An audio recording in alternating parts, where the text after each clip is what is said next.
How to find Sezzle card number. Sezzle is a buy now, pay later service that lets you split purchases into installments like pay in 4 or longer monthly plans.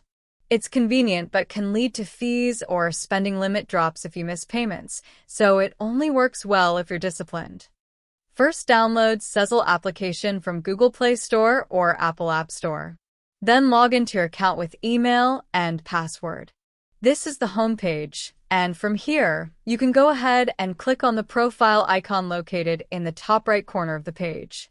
Then, on the right side of the page, click on the Settings menu. And after that, go ahead and select Personal Details from the list. Then in this page, click on Manage Account.